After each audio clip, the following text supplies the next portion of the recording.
Halo, perkenalkan saya Erla dan kedua teman saya yaitu Kevin dan Teja, yaitu dokter muda dari Departemen KMKP Fakultas Kedokteran Universitas Udayana yang bertugas untuk memberikan penyuluhan di UPTD Puskesmas Banjarangkan 1 ini. Di mana di sini kami akan memberikan edukasi tentang pola makan sehat dan pola aktivitas pada orang dengan penyakit kronis. Langsung saja, yang pertama, di sini makanan sehat mengacu pada pola makan makanan yang padat berkualitas tinggi, yang bergizi tinggi dalam jumlah yang mengarah pada kesehatan dan kesejahteraan yang lebih baik. Pola makan yang sehat mengandung beragam sayuran berwarna-warni, buah-buahan, biji-bijian utuh, susu, sumber protein dan minyak tanpa lemak, sambil menjaga asupan garam, menambah gula, lemak jenuh, dan lemak trans ke tingkat minimum. Bagaimana Anda dapat mengikuti pola makan sehat? Yaitu yang pertama, Anda bisa memantau makanan yang masuk ke dalam tubuh Anda, di mana segala sesuatu yang Anda makan atau minum dapat mempengaruhi glukosa darah atau gula darah, tekanan darah, lemak darah seperti kolesterol, dan berat badan. Jadi, bagaimana caranya agar Anda dapat memantau semua makanan dan minuman yang Anda konsumsi? Di mana di sini salah satu caranya adalah dengan melacak apa yang Anda makan, setidaknya selama beberapa hari sampai Anda memulai melihat pola yang membantu Anda memutuskan perubahan apa yang Anda pilih. Nah, di sini juga bisa digunakan aplikasi dari handphone Anda atau dengan cara manual, yaitu dengan kertas dan pensil Anda bisa mencatat apa saja yang Anda makan pada hari itu. Lalu, bisa juga memakai cara apapun yang sesuai dengan Anda. Untuk itu, agar Anda dapat mencapai target berat badan dan kesehatan Anda dengan menemukan keseimbangan kalori dan nutrisi lain yang tepat untuk memenuhi tujuan Anda. Pelacakan ini untuk mengidentifikasi tren untuk membantu mengurangi asupan kalori dengan cara keseluruhan dan cara terbaik untuk menentukan cara membuat keseimbangan itu. Selanjutnya untuk mendukung itu, di sini perlunya kerjasama dengan tenaga kesehatan, di mana di sini Anda mungkin memiliki banyak pertanyaan tentang membuat pilihan makanan sehat, seperti bagaimana caranya Anda memasukkan makanan dan minuman favorit di dalam meal plan Anda, atau pada saat makan di luar, menyiapkan makanan dan camilan sehat, apa yang harus Anda makan di saat olahraga, serta apa yang harus Anda makan saat bepergian atau memiliki acara keluarga. Nah, dalam hal makanan sehat, tidak ada pola makan yang cocok untuk semua orang. Di mana di sini bekerja sama dengan spesialis atau perawat diabetes dan ahli diet yang terdaftar, di mana di sini untuk bersama-sama membuat rencana yang sesuai dengan apa yang Anda sukai dan memenuhi kebutuhan kesehatan Anda. Nah, adapun perawatan diabetes dan edukasi dari spesialis dan ahli diet yang terdaftar, di sini dapat membantu Anda untuk menetapkan tujuan makanan sehat yang realistis dan dapat dicapai, tinjau log makanan Anda untuk tren dan membantu Anda menentukan perubahan kecil yang dapat membantu Anda memenuhi tujuan kesehatan Anda, kembangkan rencana makan yang sesuai dengan rutinitas harian Anda, pelajari tentang porsi atau ukuran porsi yang tepat untuk Anda. Pahami cara menggunakan label fakta nutrisi atau nutrition fact untuk membuat pilihan makanan yang sehat. Di sini juga Anda perlu belajar untuk menghitung karbohidrat yang masuk ke dalam tubuh Anda. Di sini juga perlu dipelajari tentang sumber garam dan lemak jenuh dalam makanan yang Anda pilih dan perubahan kecil yang dapat membantu Anda memenuhi tujuan tekanan darah atau kolesterol Anda. Lalu di sini juga bisa untuk menyesuaikan rencana makan untuk aktivitas fisik, liburan, maupun pada saat Anda melakukan perjalanan. Lalu temukan aplikasi untuk melacak atau mencari nilai makanan yang akan Anda makan. Nah, di sini pertanyaan-pertanyaan yang paling sering dikemukakan oleh para penderita diabetes, yaitu apakah orang dengan diabetes boleh mengkonsumsi gula? Di sini jawabannya iya, boleh, namun dalam jumlah yang terbatas. Di sini gula adalah jenis karbohidrat yang dihitung sebagai bagian dari total karbohidrat Anda. Makanan dan minuman seperti susu, buah dan sayuran, atau makanan-makanan yang bertepung, bisa juga seperti kacang polong, jagung, dan sayur-sayuran yang mengandung gula alami, di sini memberi Anda lebih dari sekedar kalori. Mereka mengandung nutrisi yang lebih sehat daripada keripik atau kue. Gula yang ditambahkan berbeda dan terdaftar di bawah gula total dalam label. Mereka di sini termasuk gula yang ditambahkan ke dalam makanan selama pemrosesan. Lanjut ya. Sekarang yang kita akan bahas adalah makan apa sih hari ini. Makanan apa yang boleh dan yang perlu dikurangi untuk penderita diabetes. Dan untuk kita secara keseluruhan. Yang intinya adalah kita harus mulai pelan-pelan. Untuk kita harus mulai pelan-pelan. Kita harus mulai tambah makanan-makanan berupa sayuran hijau. Yaitu contohnya adalah sayuran-sayuran yang berwarna hijau, buncis, ketimun, wortel, kol, toge, dan lain-lain. Intinya sayuran harus banyak. Juga kita perlu tambah protein sehat. Protein sehat ini berasal dari ikan, ayam, telur, kacang, dan kedelai. Ada juga lemak sehat. Lemak sehat ini biasanya berbasiskan tanaman, yaitu contohnya adalah minyak zaitun, minyak canola, dan lain-lainnya. Ada juga buah-buahan. Kita harus tambah buah-buahan kita. Buah-buahan yang sering ditemukan saja, nggak perlu susah-susah.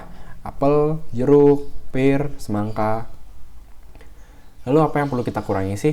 Yang perlu kita kurangi itu yang pertama adalah gula-gula aditif, gula-gula tambahan. Ini biasanya ada di banyak makanan-makanan dan minuman-minuman yang diawetkan, yang ada di kaleng, yang dijual-jual di supermarket. Nah, contohnya adalah permen-permen manis, lalu juga minuman yang bersoda, Coca-Cola, Sprite, itu kalau bisa dihindari. Kemudian juga ada manisan. Ada juga lemak hewani. Lemak hewani ini ya dari namanya hewani, berarti dia berdasarkan dari hewan. Contohnya adalah daging-daging merah, yaitu sapi, daging babi, dan daging-daging yang diproses. Contohnya adalah sosis atau burger. Karena daging yang diproses ini biasanya menggunakan banyak garam untuk mengawetkannya dan memprosesnya, jadi tidak baik untuk tubuh. Ada juga lemak tidak sehat atau saturated fat. Ini terdiri dari mentega, minyak sawit, minyak kelapa, dan es krim. Ada juga makanan asin. Makanan asin ini contohnya adalah kentang goreng yang asin yang diberikan bumbu-bumbu yang berlebihan, yang dijual-jual biasanya di pinggir jalan itu. Ada juga asinan, sup-sup kaleng yang rasanya asin, yang menggunakan garam yang tinggi. Saya akan bagi sedikit mengenai informasi nilai gizi. Nah, ini teman-teman sekalian kalau misalnya habis beli sesuatu, makanan ataupun minuman yang di packing, biasanya kalau misalnya kita lihat, kita cermati bagian belakangnya, ada suatu label bertuliskan informasi nilai gizi. Sebenarnya ini apa sih? Nah, bisa kita lihat dari sini. Nah, ini kita ambil contoh satu botol susu yogurt ini. Kita lihat jumlah sajian per kemasannya adalah 2. Itu artinya apa? Artinya dalam satu botol ini terdapat 2 kali takaran saji. Jadi dalam satu botol ini terdapat 250 ml. Dan masing-masing 125 ml-nya, masing-masing sajiannya memiliki informasi nilai gizi sebesar tabel di bawah ini. Jadi kalau misalnya kita minum susu ini sekali teguk, maksudnya 1 kali habis, itu berarti kita menghabiskan 2 kali sajian. Jadi kita perlu kalikan 2 untuk satu tabel ini.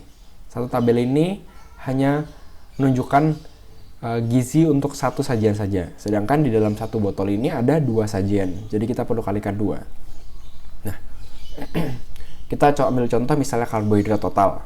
Ini dalam satu sajian terdiri dari 18 gram dan memenuhi 5% AKG atau angka kecukupan gizi. Nah, kalau misalnya kita habiskan ini dalam 1 kali minum, berarti kita menghabiskan karbohidrat total sebesar 18 kali 2, yaitu 36 gram. Dan kita memenuhi 10% dari AKG. AKG itu apa sih? AKG itu adalah angka kecukupan gizi. Angka kecukupan gizi itu adalah kebutuhan energi kita untuk sehari-hari yang dihitung berdasarkan estimated atau perkiraan kebutuhan kita. Jadi misalnya kita lihat 10% AKG kita terpenuhi untuk sisi karbohidrat. Itu berarti untuk karbohidrat kita yang kita konsumsi dalam sehari ini, 10%-nya sudah tercover oleh minuman ini. Kita perlu perhatikan pentingnya, misalnya kita lihat minuman ini kan minumannya hanya sedikit saja. Satu botol ini hanya 250 ml, tapi ini memenuhi karbohidrat total sebesar 10%. Sedangkan kita tahu kalau misalnya karbohidrat total yang kita konsumsi sehari-hari itu biasanya berasal dari makanan-makanan yang misalnya seperti nasi atau singkong atau makanan-makanan yang memiliki karbohidrat tinggi lainnya. Jadi kita harus perhatikan angka-angkanya ini dan seberapa persen dia memenuhi angka kecukupan gizinya. Nah, selain itu yang perlu kita perhatikan adalah kita harus menakar porsi makan yang sesuai. Juga yang tadi saya jelaskan, kita harus melihat informasi nilai gizi sebelum mengkonsumsi sesuatu. Pentingnya apa? Ya pentingnya kita bisa mengetahui apa sih yang kita masukkan ke tubuh kita, seberapa banyak sih gula atau garam yang kita masukkan ke tubuh kita, seberapa besar itu memenuhi angka kecukupan gizi kita. Lalu juga kita harus makan sesuai jadwal minum obat. Nah ini penting karena obat-obatan yang kita minum ini dia sudah didesain untuk mengikuti pola makan kita. Jadi kita nggak boleh tidak sesuai dengan anjuran dokter. Kita harus taat untuk penggunaan minum obatnya sesuai. Dan yang terakhir dan yang paling penting adalah kita harus tetap semangat, kita harus berdoa dan bersyukur. Nah, pentingkah ini semua? Ini semua yang disebutkan tadi terdiri dari 3 pilar, yaitu apa yang kita makan, seberapa aktif kita, dan obat-obatan yang kita konsumsi. 3 pilar ini akan bekerja bersamaan, bersinergis untuk membantu kita mengontrol gula darah kita. Tapi ini semua hanya bisa terjadi asalkan kita mau dan kita mampu. Mungkin kita sudah sering mendengar tentang hidup yang aktif, bahwa kita harus hidup lebih aktif, bahwa hidup yang aktif itu baik untuk kesehatan. Namun, apa sih sebenarnya hidup yang aktif itu? Kali ini saya akan membahas tentang hal tersebut, serta memberikan cara-cara bagaimana kita bisa memulai hidup yang lebih aktif dari sekarang. Jadi pertama kita bahas dari hidup yang aktif dulu. Apa sih hidup yang aktif itu? Jadi pada dasarnya, hidup yang aktif itu adalah sebuah gaya hidup di mana kita terbiasa untuk beraktivitas fisik sehari-hari. Jadi setiap hari kita beraktivitas fisik, baik itu terstruktur maupun tidak. Terstruktur seperti misalnya kita olahraga secara teratur, misalkan kita lari pagi setiap hari atau kita ikut kelas olahraga, ataupun tidak terstruktur seperti misalkan kita pergi ke toko, misalkan kita berjalan kaki dibanding naik kendaraan, itu adalah aktivitas fisik yang tidak terstruktur. Dan aktivitas lainnya yang tidak kita rencanakan, namun tetap kita hitung sebagai aktivitas fisik tidak terstruktur. Nah, apa sih pentingnya kita melakukan aktivitas fisik ini? Pentingnya itu adalah jika kita lihat di sisi sebaliknya, apabila kita tidak beraktivitas fisik. Jadi hidup yang kurang aktif itu sudah diketahui, baik itu melalui penelitian ataupun dari pengalaman praktik sebelumnya, bahwa mereka yang kurang aktif itu jauh lebih rentan untuk mengalami penyakit yang berbahaya, seperti misalkan penyakit jantung, misalkan stroke, ataupun penyakit lainnya yang datangnya tiba-tiba dan cukup berbahaya. Maka dari itu penting di sini untuk kita membiasakan diri aktivitas fisik yang teratur, selain untuk menghindari hal tersebut juga karena aktivitas fisik ini ditemukan juga membantu dalam menurunkan tekanan darah, kemudian membantu menurunkan berat badan, serta juga bisa mengurangi stres. Nah, sebelum kita mulai beraktivitas fisik secara rutin, ada baiknya kita mengetahui dahulu seperti apa sih aktivitas yang aman itu. Secara garis besar, aktivitas yang aman itu aktivitas yang usahanya tuh relatif mirip-mirip atau sedikit lebih dibandingkan dengan kegiatan kita sehari-hari. Jadi misalnya kita berjalan kaki, aktivitas yang aman tentunya adalah berjalan kaki atau mungkin lari santai. Dibandingkan dengan misalkan kita tidak terlalu terbiasa beraktivitas, namun kita langsung ingin mencoba aktivitas seperti angkat beban, panjat tebing ataupun hal lainnya yang relatif jauh lebih berat dibandingkan dengan kegiatan kita sehari-hari, itu relatif tidak kurang aman. Apabila Anda ingin memulai hal tersebut dan Anda ragu akan aman atau tidaknya aktivitas tersebut, Anda bisa konsultasikan ke dokter dulu untuk memastikan bahwa Anda tidak akan mengalami misalkan cedera atau hal lainnya hal-hal yang tidak diinginkan ketika Anda memulai kebiasaan aktivitas tersebut. Dan apabila Anda tidak ada salahnya kita memulai perlahan-lahan. Jadi misalkan kita tidak terbiasa beraktivitas, kita bisa mulai dengan berjalan kaki santai terlebih dahulu, ataupun aktivitas ringan lainnya yang bisa membantu memulai kita terbiasa untuk beraktivitas. Kemudian bagi Anda yang sibuk misalnya, atau misalkan sulit untuk mencari waktu, sebenarnya aktivitas ini bisa disesuaikan dengan kegiatan Anda sehari-hari. Misalkan Anda terbiasa sehari-harinya berangkat kerja, padahal tempat kerja Anda masih bisa dicapai dengan jalan kaki atau naik sepeda, Anda bisa mengganti naik kendaraan, mungkin berangkat lebih pagi dengan berjalan kaki atau naik sepeda, sehingga tiap hari Anda terbiasa melakukan aktivitas fisik. Atau misalkan Anda luang di pagi hari atau sore hari, Anda bisa mulai lari pagi, lari santai, sekali mencari udara segar juga, disesuaikan dengan waktu luang yang Anda punya. Kemudian juga ada aktivitas lainnya seperti berenang misalkan, atau kelas fitness yang Anda bebas untuk sesuaikan dengan kehidupan Anda saat ini. Kemudian tidak ada salahnya, bahkan disarankan kita tuh mulai dari langkah kecil, terutama bagi kita-kita yang tidak terbiasa untuk beraktivitas. Jadi yang paling sederhana itu adalah kita berjanji atau komit dengan diri kita sendiri untuk kita itu membiasakan diri bergerak lebih banyak sehari-harinya. Itu yang paling sederhana.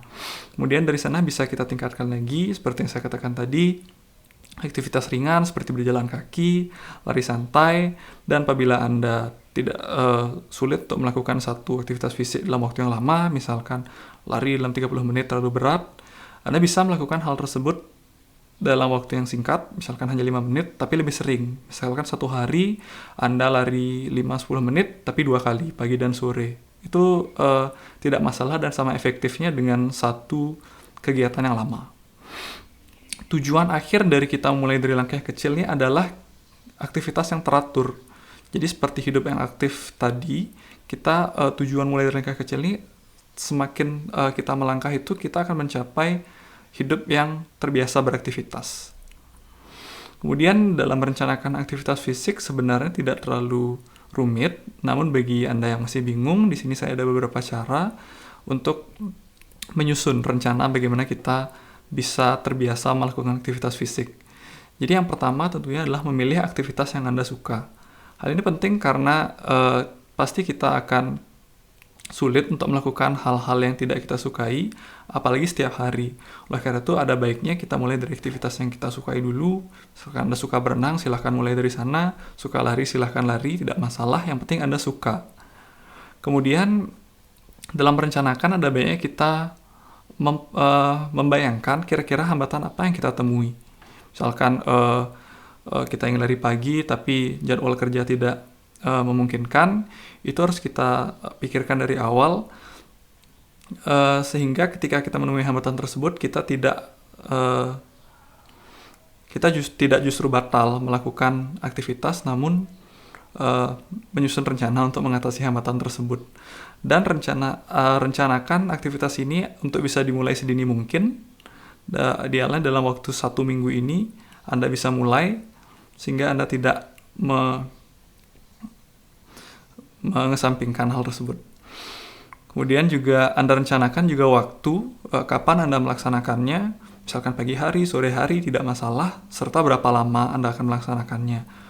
Juga seberapa berat, seperti yang saya katakan tadi, seberapa berat Anda harus beraktivitas. Apakah itu aktivitas ringan saja, seperti berjalan kaki, atau mungkin Anda ingin aktivitas yang berat, seperti angkat beban.